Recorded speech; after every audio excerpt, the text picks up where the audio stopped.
ಏತಾನ್ನ ಹಂತುಮಿಚ್ಛಾಮಿ ಜ್ಞತೋಪಿ ಮಧುಸೂದನ ಅಪಿ ತ್ರೈಲೋಕ್ಯ ರಾಜ್ಯಸ್ಯ ಹೇತೋ ಕಿಂ ನು ಮಹಿಕೃತೆ. ಮಧುಸೂದನ, ಇವರು ನನ್ನನ್ನು ಕೊಂದರು, ಚಿಂತೆ ಇಲ್ಲ.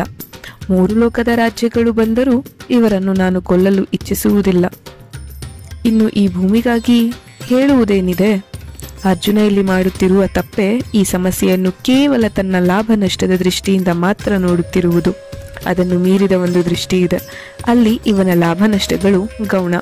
ದೇಶದಲ್ಲಿ ಸತ್ಯಕ್ಕೆ ಮತ್ತು ಧರ್ಮಕ್ಕೆ ಬೆಲೆ ಇದೆ ಎಂಬುದನ್ನು ಅವನು ತೋರಬೇಕು.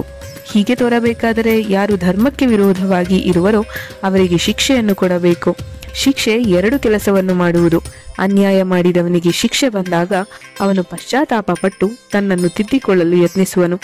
ಇಂತಹವನಿಗೆ ವಿಧಿಸುವ ಶಿಕ್ಷೆಯಿಂದ ಜನರ ಮೇಲೂ ಒಂದು ಪರಿಣಾಮ ಉಂಟಾಗುವುದು. ಅನ್ಯಾಯದ ಹಾದಿ ಹಿಡಿಯಬಾರದು. ಹಿಡಿದರೆ ನಾವು ಕೂಡ ಅವರಂತೆಯೇ ವ್ಯಥೆ ಪಡಬೇಕಾಗುವುದು ಎಂದು ಗೊತ್ತಾಗುವುದು.